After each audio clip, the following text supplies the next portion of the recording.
Welcome back to Sportsbook Review Videos. The NBA season is 1 month away. It is very hard to believe considering we're already 3 weeks into football, almost 4 weeks. However, it's time to start gearing back up for basketball, and through the future odds in the Western Conference, we have seen some very interesting movement here throughout the offseason. Even though it's been settling just a little bit here recently, it started being ramped back up here with the month out before the season. But look at the Western Conference future odds. Still, the lead favorite in this one outright is the San Antonio Spurs at 2-1. Now, the acquisition of LaMarcus Aldridge was obviously the big Christmas present of the offseason here in the NBA, and it should lead the Spurs to at least another Western Conference Finals.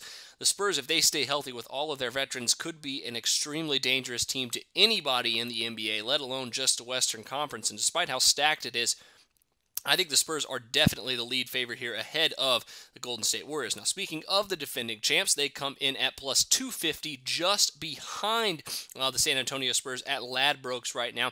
You can get them at several other spots as well, 3-1 at a couple of other books across the odds boards like 888 Sport. But plus 250 seems to be right around where the Golden State Warriors are averaging in right now. Still very, very good odds to win the West. However, they're going to have some problems, I think, with the San Antonio Spurs, with Aldridge and the way they can match up with him. Tim Duncan and LaMarcus Aldridge is going to be a formidable front court. Even if the Golden State Warriors go small, San Antonio Spurs have the personnel to match up with them like they did, unlike what they could do last season. So do not sleep on the Golden State Warriors, but I think the Spurs are still definitely priced appropriately ahead of them.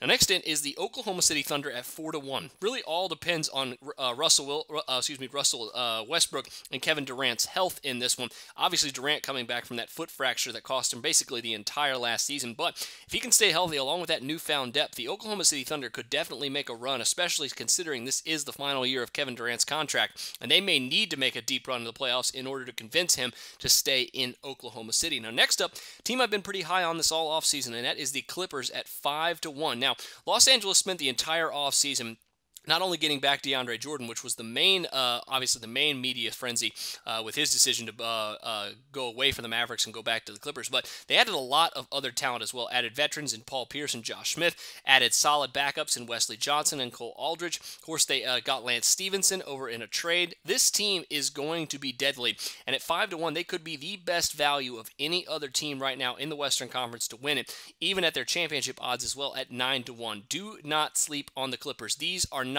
your father's Clippers. I cannot remind anyone enough of that now.